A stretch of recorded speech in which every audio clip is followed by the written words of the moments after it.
Deus, vamos agora ouvir aquilo que Deus tem para falar conosco. Eu disse que eu vou pregar em 2x, né? Mas eu creio que o coração e a mente de cada um de nós está agora, né? O coração e a mente estão agora prontos para ouvir a voz de Deus, a palavra de Deus. E eu gostaria que você fechasse os seus olhos na presença. O Robson já orou pela palavra. E eu quero que você, agora, no seu coração aí, você agradeça a Deus pelo privilégio de poder estar na presença dEle, na casa dEle, diante porque Ele quer falar conosco hoje. Obrigado, Senhor. Sim, Pai, nós ouvimos a oração agora, Pai, e nós sabemos que o Senhor falará conosco. Por isso, ó Deus, nós te agradecemos. Sim, Deus, de todo o nosso coração. Dá-nos, ó Deus, uma porção bendita, aleluia, e abençoa-nos ricamente, Pai. Te agradecemos, ó Deus, por toda a graça que o Senhor tem derramado sobre nós. Aleluia. Nós te agradecemos de todo o nosso coração. Amém. E amém, Jesus. Amém. Irmãos, eu quero usar como base da mensagem hoje 2 versículos. Um que está lá em Gênesis, abra comigo, Gênesis capítulo 3. Gênesis capítulo 3.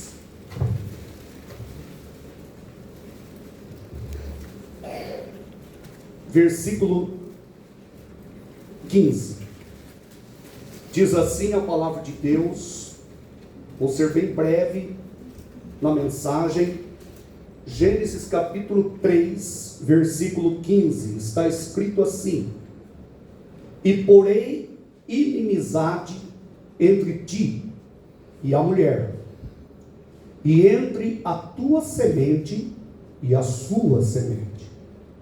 Esta te ferirá a cabeça, e tu lhe ferirás o calcanhar.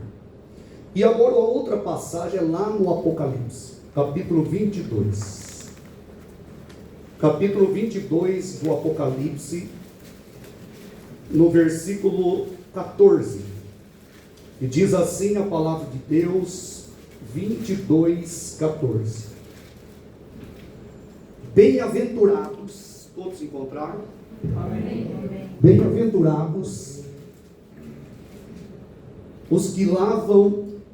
aqueles que lavam as suas vestimentas no sangue do Cordeiro, para que tenham direito à árvore da vida e possam entrar na cidade pelas portas.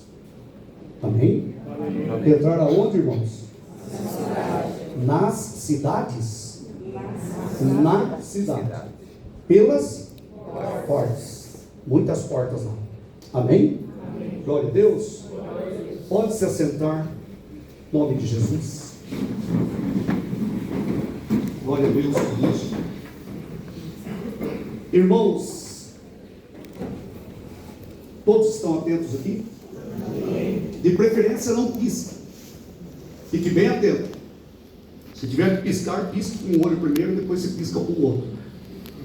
Para você não perder o fio da meada, não perder o raciocínio. Porque Deus não é um Deus de recado. Deus é um Deus de mensagem. Recado é um bilhetinho que alguém manda, aleatório, fora do contexto, muitas vezes. Mas Deus é um Deus que, quando opera no início, opera no meio e opera no fim. Deus é um Deus de mensagem. E Deus, didaticamente, preparou a grande e gloriosa mensagem para a humanidade. E esta mensagem tem 66 livros. Deus é ordeiro, Deus é bendito. E a mensagem, quando ela sofre alguma obstrução, alguma interrupção, seja nossa mente que dá uma divagada e vai lá no shopping, ou vai lá do pós-oculto, a janta, a pizza, o lanche, ou então qualquer outra distração, a mensagem é picotada, ela é cortada e ela perde o link. E há pessoas que, quando a mensagem começa a ser pregada, o inimigo age. E eu digo isso de cadeira, com autoridade, porque nesses 30 anos de pastorado, eu ganhei uma alma uma vez para Jesus, lá em Juiz de Fora, que era espírito. Ele começou a ir à igreja e ele dizia para mim: pastor, impressionante quando eu estou na igreja, porque durante o louvor eu canto, eu me alegro, enfim, mas na hora que o pastor começa a pregar, me dá um sono irresistível, e eu não consigo ouvir a palavra. Eu disse: então, esta ingerência maligna terá fim agora. Amém? Naquele momento lá. E oramos para que aquilo acontecesse, para que aquilo não mais acontecesse.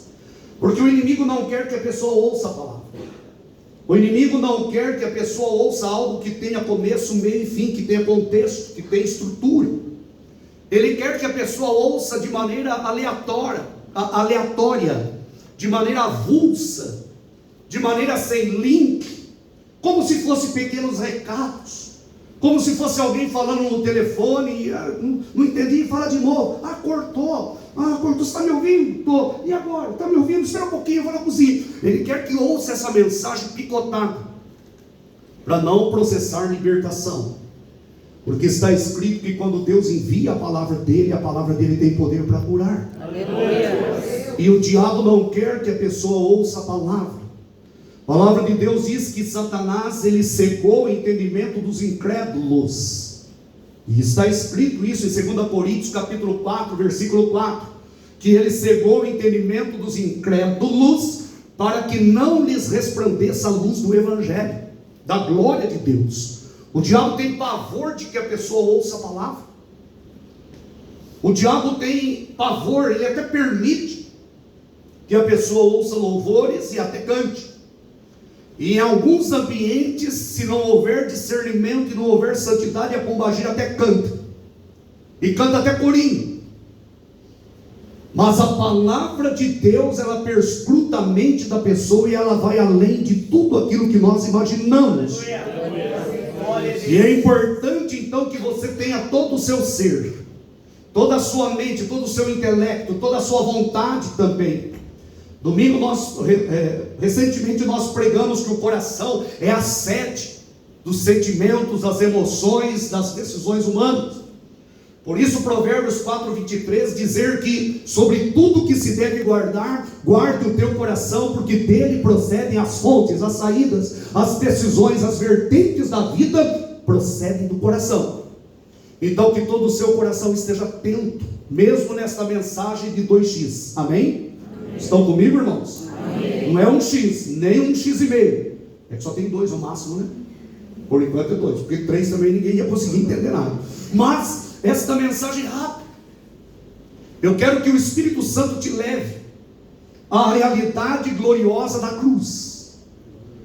Quero falar sobre o caminho da cruz nesta noite de uma maneira bem rápida. Meu Deus querido, eu gostaria de ficar pregando umas 3 horas. Não em um X, mas em meio X, pregando bem lentamente, até que o Espírito Santo fisgasse a sua mente, o seu coração, até que você, homem que está agora com a sua mente em outro lugar, o Espírito Santo trouxesse ela aqui para ouvir a palavra, amém? Até que o sono fosse dissipado, até que a atenção sua fosse totalmente cativada, presa, aprisionada pela palavra, porque a palavra de Deus liberta. Aleluia. A CMB tem sido construída sobre a palavra de Deus, em cima da palavra de Deus. A palavra de Deus para nós é o norte, é a bússola que nos conduz. Aleluia. E nós não queremos dar um testemunho inferior a ela. Nós queremos viver de tal maneira a dignificá-la, a glorificá-la, a exaltá-la. Porque a palavra de Deus, quando ela chega no coração do homem e da mulher, a palavra de Deus transforma e regenera. A palavra de Deus é como uma semente preciosa que cai, germina e produz vida eterna e vida abundante e gloriosa. Aleluia. E nós queremos falar sobre o caminho da cruz. Irmãos, sobre o caminho da cruz. Spurgeon, certa ocasião, ele diz que chegaria o tempo em que nas mensagens não teria nenhuma gota, nada de evangelho. Grande parte das mensagens hoje são mensagens de autoajuda, são técnicas empresariais para a promoção e para o crescimento numérico do povo. E daí não se torna igreja, se torna movimento. Pessoas não conversas, não transformadas, não regeneradas. Pessoas que não entendem a mensagem da cruz. E nós precisamos que não só tenha gotas do Evangelho, mas tenha o jorrar do Evangelho na vida da igreja, porque o Evangelho transforma e muda a vida e o curso eterno de uma alma. E nesta noite queremos falar sobre o caminho da cruz. E duas coisas sobre o caminho da cruz, três coisas sobre o caminho da cruz. Irmãos, a primeira coisa é que o caminho da cruz, ele foi estabelecido por Deus, o Pai. Deus decretou que Cristo fosse para o Calvário. Houve um decreto. Você sabia que a encarnação do Verbo, Jesus é o Verbo, amém? É o logos no grego, né? Ele é o Verbo. E a encarnação dele foi um decreto de Deus. Deus é um Deus de decretos. E o caminho da cruz, o caminho do Gólgota, foi também pré-estabelecido por Deus na eternidade. A segunda questão, e a última, a terceira eu vou deixar para o final. Já estou em 2x.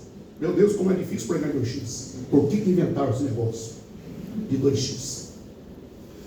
O caminho da cruz, ele foi estabelecido por Deus, o Pai. Ele foi definitivamente prescrito.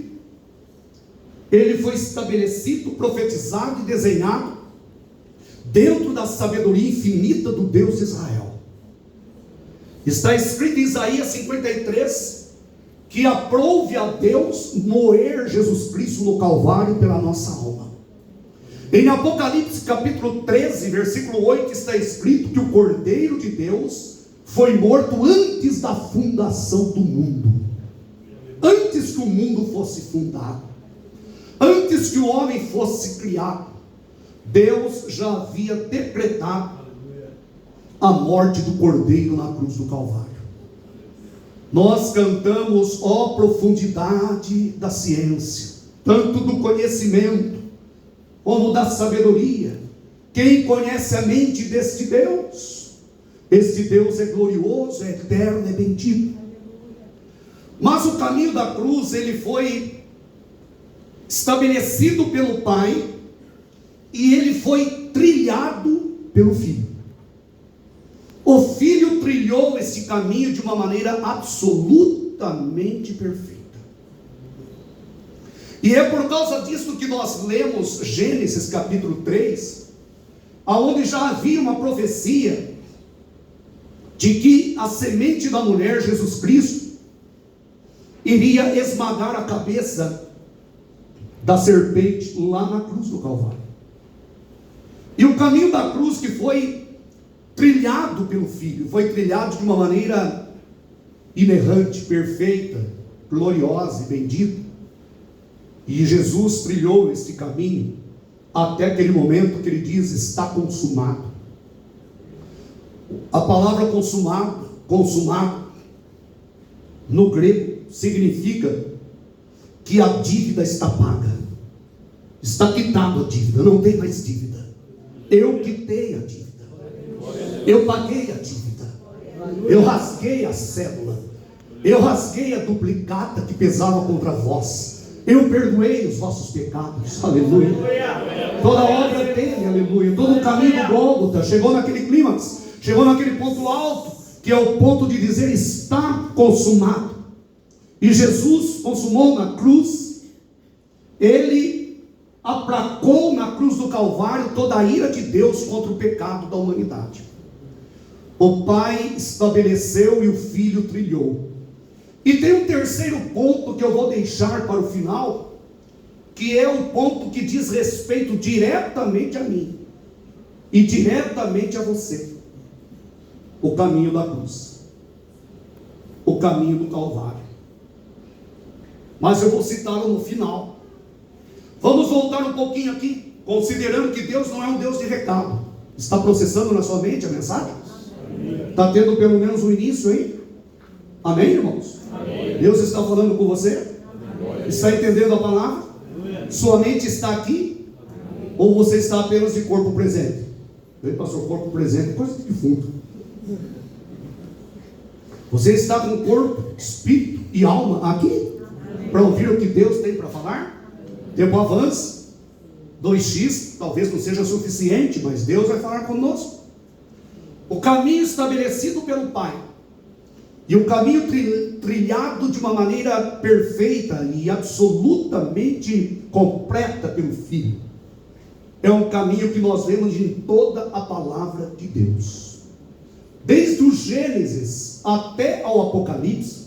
E lá no Apocalipse, como nós lemos, nós vemos que depois de todo esse arcabouço, todo esse preparo minucioso do Deus Pai, Ele estabeleceu, o Filho trilhou. Nós vemos lá no Apocalipse, Deus apelando, dizendo: bem-aventurados então são aqueles que lavam as suas vestes no sangue do Cordeiro, para que tenham direito à árvore da vida e possam entrar na cidade pelas portas. Mesmo diante de um plano tão lindo, tão glorioso, tão perfeito, muitas pessoas preferem continuar vivendo nos seus prazeres, vivendo nos seus pecados, vivendo na sua ignorância, vivendo longe de Deus, longe dos desígnios de Deus e da vontade de Deus. Mas a palavra de Deus continua apelando: bem-aventurados aqueles que lavam as suas vestes. Amém?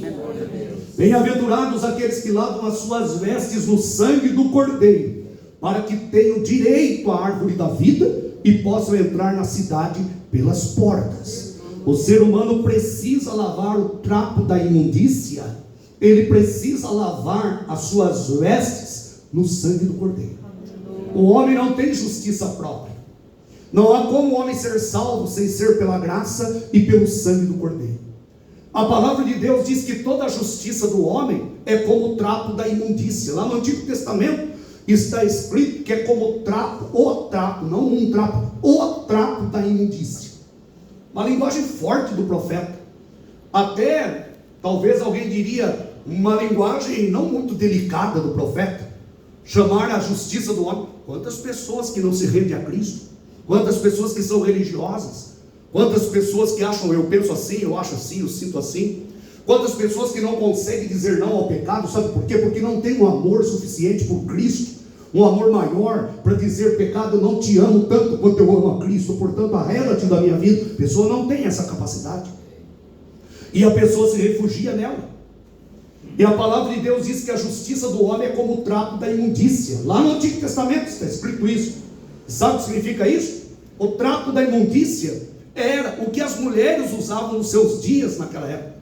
Hoje as coisas são modernas, mas as mulheres usavam para conter o seu fluxo. E Deus usa o profeta para dizer: olha, assim como o trapo da imundícia, assim é a vossa justiça. A justiça verdadeira é aquela que vem de Deus, amém, irmãos? Aquela que nos limpa dos nossos pecados e nos purifica de todas as nossas iniquidades. Apocalipse 22, a palavra de Deus diz que nós somos bem-aventurados se nós lavamos as nossas vestes no sangue do Cordeiro. Glória a Deus. Ontem nós ouvimos uma palavra preciosa, já fiz menção disso, e uma coisa que me chamou a atenção, achei linda a colocação, porque foi pelo Espírito. Gustavo disse que Jesus não pode ser o nosso plano. Plano é plano de casar, plano de comprar um carro, plano de estudar. Jesus é o caminho, nós temos que andar todos os dias nele. Amém? É isso? Glória a Deus. Ah, eu tenho plano com Jesus. Não, Jesus não é plano, irmãos. Jesus é o caminho, a verdade e a vida. Jesus é o todo. É nele que nós andamos e caminhamos e estamos nele, e vamos nele até aquele dia glorioso, porque o plano foi estabelecido pelo Pai, o Filho trilhou fielmente, e tem uma terceira parte que aplica diretamente a aplicabilidade do texto para a minha vida e para a sua vida, que daqui a pouco eu vou falar. Mas quando nós olhamos, irmãos, o caminho trilhado por Jesus, quando nós olhamos a atitude do diabo, para com a crucificação. Não sei se você já ouviu alguma vez, e se você já ouviu, talvez até falou, até pregou, deleta isso da sua mente, porque talvez se você já pregou, não foi dolosamente, não foi com intenção, foi na ignorância. Quem pregou dolosamente pregou uma heresia. Quem pregou sem ter o dolo, pregou por não ter conhecimento suficiente. Mas talvez você já tenha ouvido alguém dizer que quando Jesus morreu lá na cruz do Calvário, o diabo proclamou feriado no inferno, fez lá feriado nacional, fez um churrasco, carne de graça para todo mundo, e festejou e bateu batuque, e curtiu a morte de Cristo, e o diabo fez uma festa maravilhosa. Maravilhosa? Tem festa maravilhosa no inferno? Não, mas a pessoa está dizendo maravilhosa no inferno, porque Jesus tinha morrido. E depois o pregador vai evoluindo, depois ele chega naquele ponto, aparentemente é bonito, mas tem heresia nisso. Porque se tem alguém que não queria que Jesus morresse na cruz, esse alguém era o diabo. O diabo fez de tudo para tirar Jesus dessa trilha. Jesus trilhou fielmente a cruz do Calvário. O plano foi estabelecido pelo Pai e foi trilhado fielmente pelo Filho. Se teve alguém que nunca quis que Jesus morresse na cruz, esse alguém é o diabo. Então você já ouviu isso, né? Que o diabo fez festa? Não precisa nem levantar a mão para não... Mas você já ouviu. Levante só o dedinho do pé assim. Se você já ouviu isso, faz assim só com o seu dedo. Tá? Que o diabo fez uma festa lá, chamou todo mundo, churrasco para todo mundo, porque afinal de contas eu matei ele, acabei com ele. Pois, no terceiro dia, os pregadores, aí o povo se arrepia, né? Porque no terceiro dia, daí Jesus vem ressuscitando e vai lá e tal. Irmãos, parece bonito esse cenário imaginário dos pregadores. Mas, à luz da palavra de Deus, nós sabemos que o decreto foi de Deus e o trilhar foi do Filho. O Filho desde o início já sabia o seu caminho. Certa ocasião ele disse para os seus pais: não sabem vocês que devo cuidar das coisas do meu Pai? Amém? Vocês lembram, com 12 anos de idade, quando Jesus foi, entre aspas, perdido pelos pais lá em Jerusalém, e os pais voltam desesperados, encontram ele no meio dos doutores, e Jesus estava o quê? Ensinando os doutores? Não, fazendo perguntas. E eles ficaram admirados pelas perguntas. Sabia que a pergunta de uma pessoa denota a inteligência dela. Tem algumas perguntas que falam: não é possível. Não é possível que a pessoa está perguntando isso. Não é verdade? Fala: não é possível que está perguntando isso. Não é possível. Mas Jesus perguntava, e eu fico imaginando aquele menino de 12 anos perguntando para os doutores. A Bíblia não revela, mas eu fico, uma coisa que eu quero saber no céu: quais eram aquelas perguntas? E perguntando ali, eles ficaram maravilhados de ver a sabedoria daquele menino fazendo aquelas perguntas. Quem sabe aquelas perguntas que colocavam eles numa encruzilhada. E a verdade é que o diabo, irmãos, ele nunca quis que Jesus morresse na cruz. Amém? Amém. E por que isso é importante? Porque é bíblico. E por que é importante? Porque o diabo não quer que você morra na cruz. Mas Paulo diz: eu já estou crucificado. Aleluia. Está escrito aonde? Na Bíblia, sim. Não é no Alcorão. Está escrito na Bíblia. Mas está escrito aonde? Em Gálatas. Isso. Gálatas 2, versículo 20. Eu já estou crucificado com Cristo. E a vida que agora eu vivo na carne, eu a vivo para a glória do Filho de Deus, que me amou e se entregou por mim. E Paulo diz: eu já estou crucificado. Ele não diz: eu fui crucificado. O verbo ali no grego significa um ato contínuo, estar na cruz. Eu estou crucificado com Cristo. Isto bate, isto concorda, isto conversa, isso linka com o que o Gustavo falou ontem, que Jesus, você anda nele, você está nele, você conhece ele, você está vivendo com ele no dia a dia. Jesus não é um plano futuro. Plano futuro é aquilo que Provérbios 16:1 diz: ao homem cabe fazer planos, mas a resposta vem da boca de Deus. Agora Jesus não pode ser plano. Jesus é o caminho. Você tem que trilhar por Ele, amém? Glória a Deus. Já estou crucificado com Cristo. O diabo, ele odeia a cruz. Ele não quer que a pessoa entenda a mensagem da cruz. É por isso que hoje não se prega a cruz mais. Qualquer coisa que você estiver ouvindo que não é cruz, delete, é lixo. Saiba que nesse tempo do fim, irmãos, os pregadores não teriam um grama ou uma gota de evangelho nos seus sermões. Que Deus tenha misericórdia de mim.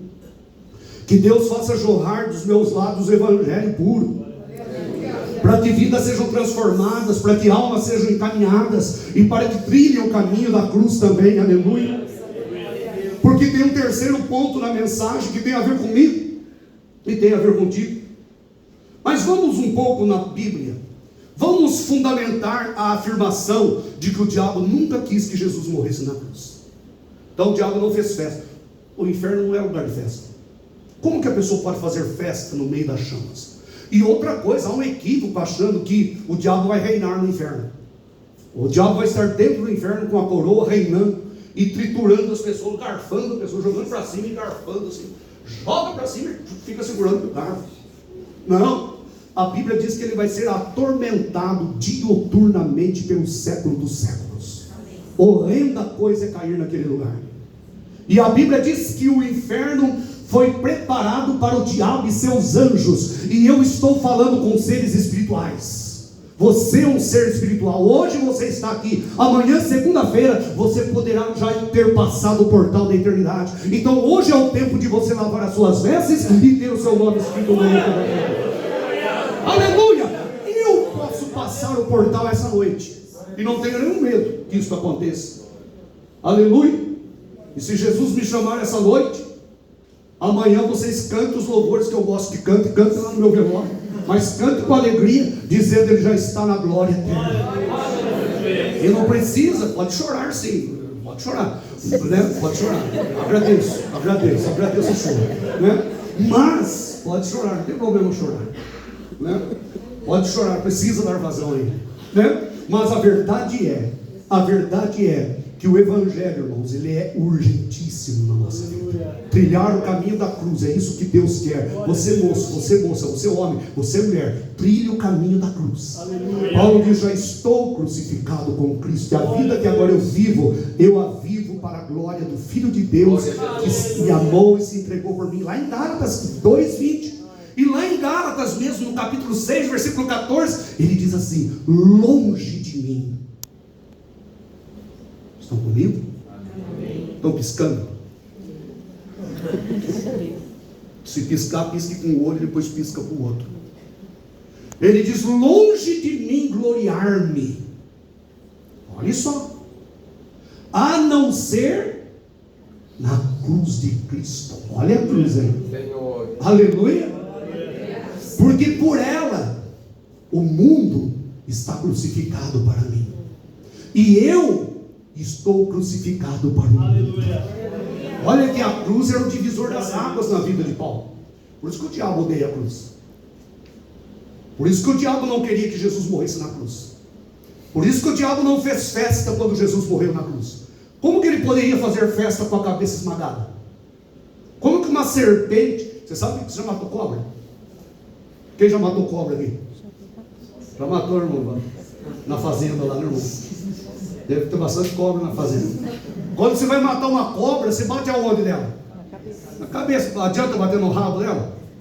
E no meio dela? Se cortar ela, é capaz de continuar ainda. Exatamente. Você tem que dar uma pancada onde? Na cabeça. Tem que esmagar a cabeça dela. E Jesus não bateu na cauda, nem no corpo, mas bateu na cabeça da serpente. E quando ele bateu na cabeça, esmagou a cabeça. Aleluia! E a cabeça da serpente não será esmagada, ela foi esmagada. Aleluia. Como que uma serpente sem cabeça vai fazer festa no inferno? Então, teologia furada, teologia inadequada, falta de conhecimento da palavra de Deus. Mas vamos para a Bíblia. Nós vimos que o diabo sempre tentou tirar Jesus do foco. Se você olhar lá desde os primórdios da humanidade, desde o início, lá ainda no Jardim do Éden, né? Depois do pecado, aliás, nós vemos que o diabo tentou contaminar a linhagem santa. Lembra que Caim matou Abel, amém? Então Abel não deixou descendência. Mas depois Deus deu a Adão e Eva, Deus deu um outro filho chamado Sete. O nome dele era o nome de, para nós, um número, né? Mas é Sete. E aí então tem a descendência santa, pura. E o diabo sempre tentando contaminar. A Bíblia diz que a iniquidade da humanidade proliferou de tal forma que Deus não teve outra atitude, eu estou em 2x, outra atitude a não ser destruir através do dilúvio. Mas Deus preservou uma linhagem santa. O diabo sempre tentando corromper essa linhagem. Sobrou só Noé, sua esposa, seus 3 filhos e as suas 3 noras, pelas 8 almas. A partir dessas 8 almas, Deus povoou a terra novamente. Entre aspas, como se fosse um novo Gênesis, né? Um novo início, né? Porque a partir deles é que nós estamos aqui hoje. Amém, irmãos? Glória a Deus por isso. Mas depois Deus chama Abraão, porque através de Abraão Deus ia trazer o Redentor, né? Abraão, Isaac e Jacó. E o Redentor seria o leão da tribo de Judá, seria da nação de Israel, e seria judeu, e seria, como Jesus disse para a mulher samaritana, a salvação vem dos judeus. Aleluia, glória a Deus. Amém, irmãos? A salvação tem lastro, tem como você retroceder e saber de onde vem. Amém? Jesus não caiu de paraquedas. Eu sou Jesus, estou aqui. Não, Jesus tem lastro. Amém, irmãos? Amém. Glória a Deus. Diga graças a Deus. Ele tentou, Israel, irmão, subia, descia no Antigo Testamento, era terrível. Quantos ataques. Chegou um momento que Deus queria até destruir a nação e falou para Moisés: olha, eu farei a partir de ti, farei uma nova nação. Porque o diabo cirandava, porque ele sabia que Gênesis 3,15 estava na pauta. Gênesis 3,15 estava na pauta, era a pauta dos decretos de Deus, da vontade de Deus, e Deus é um Deus de mensagem, não de recado, e Deus havia decretado que a semente da mulher iria esmagar a cabeça da serpente, aleluia, e o diabo tentando fazer com que essa profecia, e que isso não acontecesse, ele tentou N vezes contaminar a nação de Israel, muitas e muitas vezes ele tentou destruir a nação de Israel. Quando nós vemos os momentos trágicos de Israel no Antigo Testamento, nós lamentamos e dizemos: mas que povo de dura serviço, que povo duro, que povo assim, ignorante de não servir a Deus. Irmãos, a ação do diabo para tentar impedir que o Messias nascesse foi terrível. Quando Jesus nasce, irmãos, você percebe uma coisa na história: quando Jesus nasce, o diabo tira os olhos dele de Israel, não quer mais nem perseguir muito Israel. Antes, a perseguição contra Israel era ferrenha, muitas perseguições. O diabo tentou destruir, extinguir Israel através de reis, através de Antíoco Epifânio, por exemplo, profanar e destruir Israel.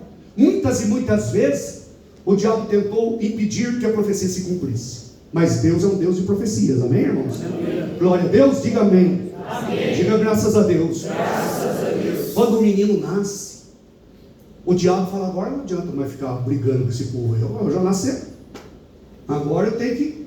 Qual que foi a atacada dele? O diabo resolveu matar o menino. Está escrito lá em Mateus capítulo 2 que Herodes, depois de inquirir exatamente o momento, os dias que o menino tinha nascido, e havia nascido o rei dos judeus, ele inquiriu, ele tomou informação dos magos, porque os magos enganaram ele. Aí ele levantou informações, está escrito que ele decretou que todos os meninos de Belém, não só de Belém, mas está escrito lá em Mateus capítulo 2, que é Belém e a circunvizinhança. Ele mandou que todos os meninos, não as meninas, todos os meninos de 2 aninhos para baixo, porque ele inquiriu, ele levantou informação, e ele sabia que era naquele tempo que tinha nascido esse rei.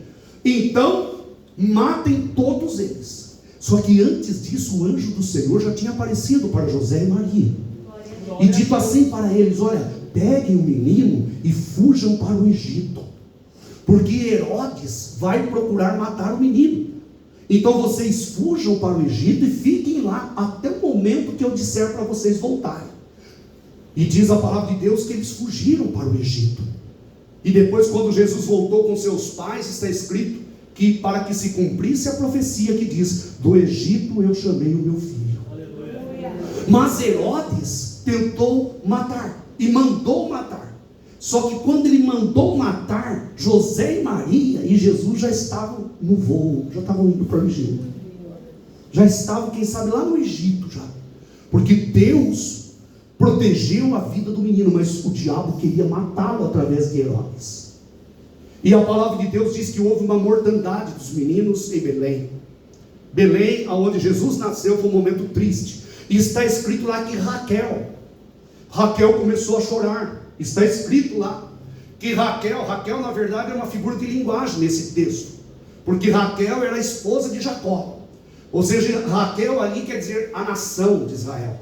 Diz que Raquel chorava e pranteava e ela não queria ser consolada. Não adiantava ir lá e tentar: Raquel, vem cá, eu vou te abraçar, meu sentimento.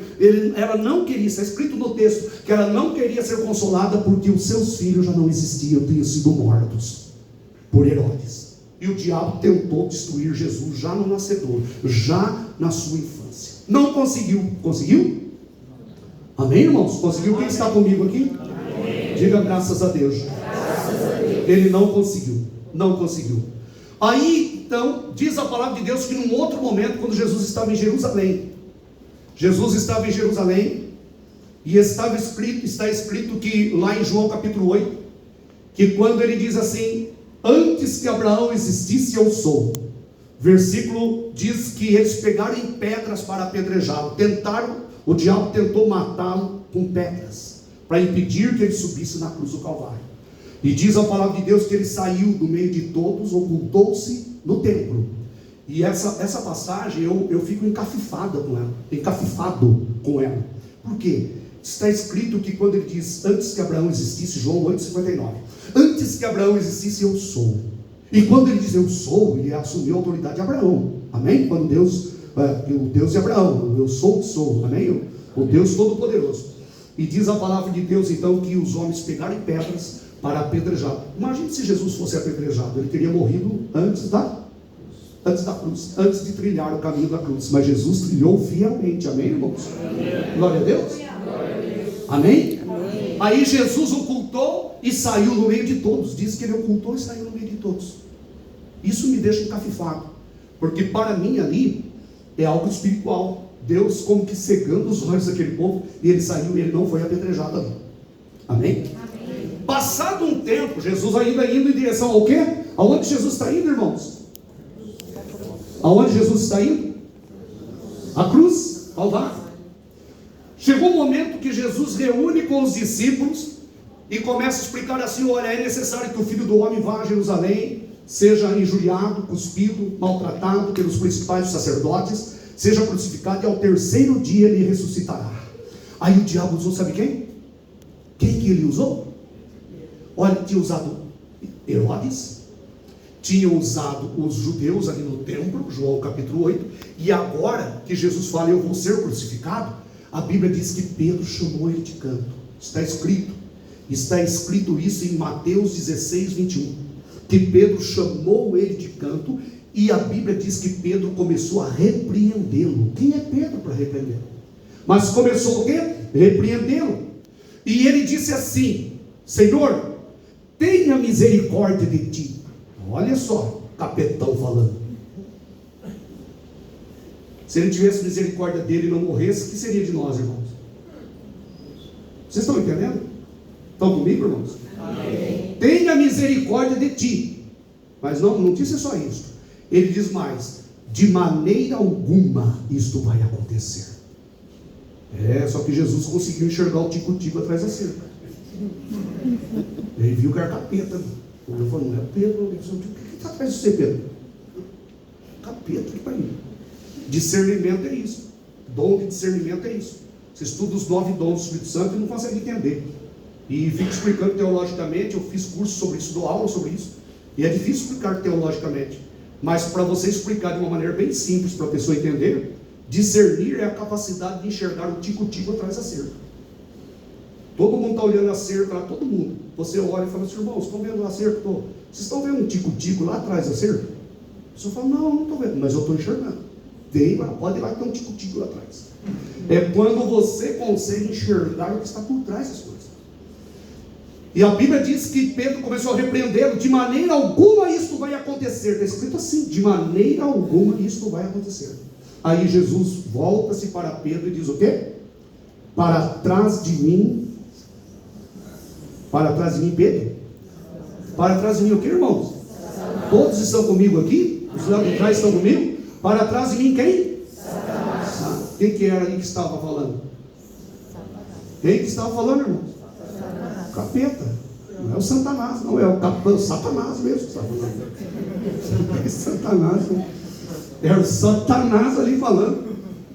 Para trás de mim, não Satanás, para trás de mim, Satanás, porque você não cogita das coisas de Deus, mas apenas das coisas dos homens.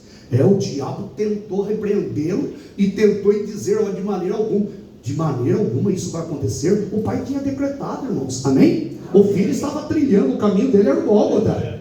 Glória a Deus. Mas o diabo ainda vai investir mais uma vez. E eu quero perguntar para você isso: quantas vezes o diabo tentou te tirar da cruz?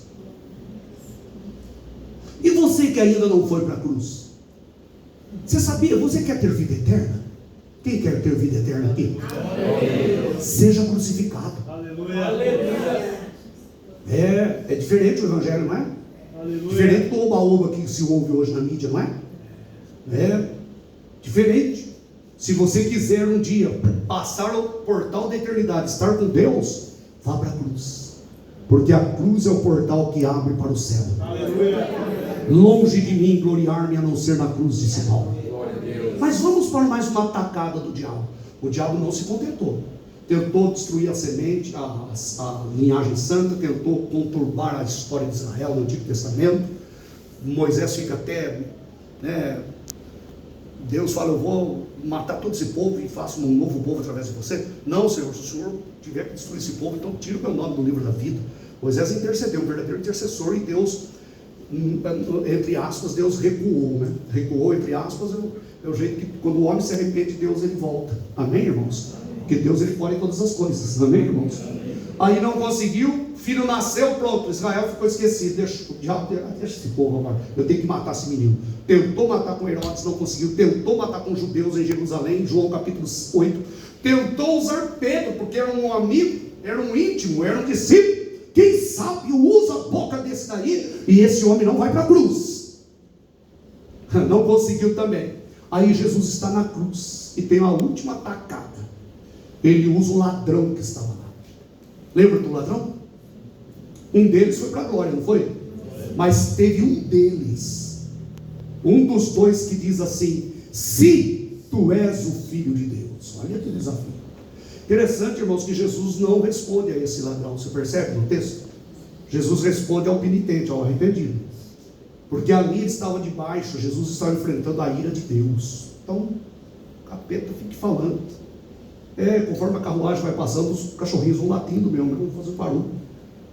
A verdade é que naquele momento o plano de Deus estava pronto para ser consumado. E aquele ladrão disse: se tu és o Filho de Deus, desce daí, salva-te a ti mesmo e salve a nós também. Jesus simplesmente não respondeu palavras. E Jesus então diz ali, diz a palavra de Deus, que Jesus então, ele esvaindo em dor, nenhum dos seus ossos foi quebrado, todo o seu sangue foi jorrado, água começou a sair do seu lado quando foi furado, para acelerar a morte, porque o dia estava declinando. Certa ocasião Jesus disse: Pai, se possível for, passe de mim esse cálice. Jesus até sentiu ali a amargura, a tristeza profunda do cálice, mas ele não titubeou, ele não vacilou, ele trilhou fielmente. Ele disse: todavia seja feita a tua vontade. Porque Jesus teria aqui, e foi, glória a Deus por isso, coerente, porque ele havia ensinado na oração do Pai Nosso: seja feita a tua vontade, vós orareis assim, seja feita a vossa vontade, assim na terra como nos céus. Amém? E agora ele estava ali e disse: todavia seja feita o quê? A tua vontade. Jesus era coerente no seu ensino e na sua vida, amém, irmãos? E Jesus então, ele derrama a sua vida na morte, e ninguém poderia tirar a vida dele, sabe por quê? Porque Jesus é a própria vida. A minha vida alguém pode tirar, a sua vida alguém pode tirar, uma enfermidade pode tirar a nossa vida, um bandido pode tirar, se Deus permitir, óbvio, mas um bandido pode tirar a nossa vida. Se nada disso tirar a nossa vida, a velhice vai tirar a nossa vida, não vai? Ou alguém fica para semente? Não fica, vai tirar a nossa vida. Agora, de Jesus ninguém podia tirar. Ele mesmo diz: ninguém tira a minha vida. Sabe por quê? Ninguém pode tirar aquilo que lhe é próprio, é dele, ele é a própria vida, não tem como tirar ele dele, não tem como tirar ele dele, ele é ele.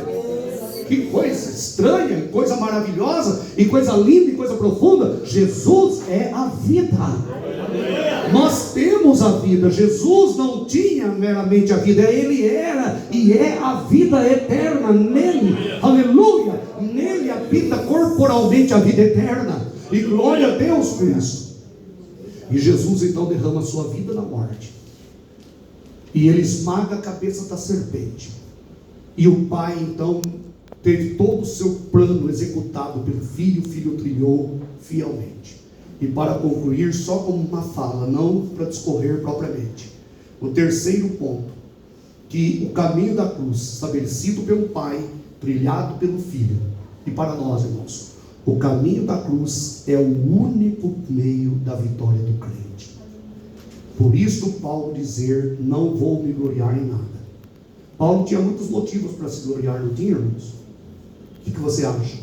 Ele era poliglota, ele tinha sido arrebatado em espírito, esteve ouvindo coisas inefáveis na glória.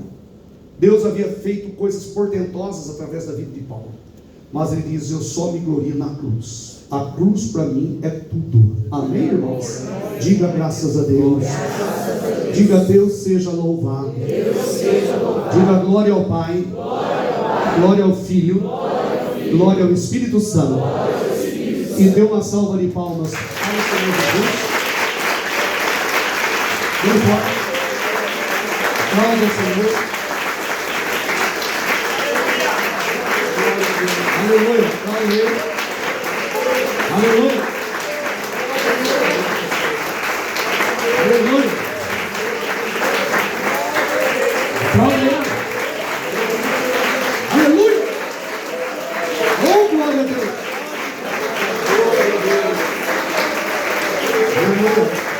Aleluia. Aleluia. Que pena que eu tive que pregar muito rapidamente hoje, 2x, mas que Deus abençoe. Agora eu quero finalizar dizendo o seguinte: só tem um que não quer que você vá para a cruz. Quem é, irmãos? O diabo. Só que a cruz é a vida eterna. Fique nela, fique cravado nela. E ninguém consegue se auto-crucificar. Você imagine, a pessoa vai tentar se auto-crucificar. Então ele pega um martelo aqui. Como que ele segura o prego aqui? Aí ele está com essa mão que pregou isso aqui. E depois, como que ele faz para pregar isso aqui? Não tem. Sabe quem tem que te levar para a cruz? O Espírito Santo de Deus. Ele que leva você à cruz. E glória a Deus por isso. Se você quiser ouvir outro evangelho paralelo, é igual peça de carro. Você pode comprar o original ou comprar paralelo. Comprar até do Paraguai. Não que no Paraguai não tem evangelho verdadeiro. Tem também os pregadores lá. Mas se você quiser ouvir outro evangelho, você pode até ouvir. Mas o evangelho que te faz vencedor é o evangelho da cruz. Viver para Ele, andar nele, estar nele, adorá-lo em espírito e verdade, caminhar na presença bendita de Deus. Amém? Digam todos glória a Jesus. Diga: Deus seja louvado. Diga: obrigado, Jesus, pela tua cruz. Obrigado, Senhor, por ter trilhado fielmente o caminho do Calvário. Obrigado, Senhor, por ter repreendido a Pedro. Obrigado, Senhor, por não ter tido compaixão de ti mesmo. Obrigado, Senhor, por não ter dado ouvido àquele ladrão não ter descido da cruz. Obrigado, Senhor, por esta obra gloriosa. E eu quero amar, eu quero glorificar o teu santo nome. Eu não quero fazer do Senhor um plano na minha vida, mas o Senhor é o meu caminho, minha verdade e a minha vida. Amém, amém. Glória a Deus, que Deus abençoe a todos nós. Dê mais uma salva de palmas. Aleluia.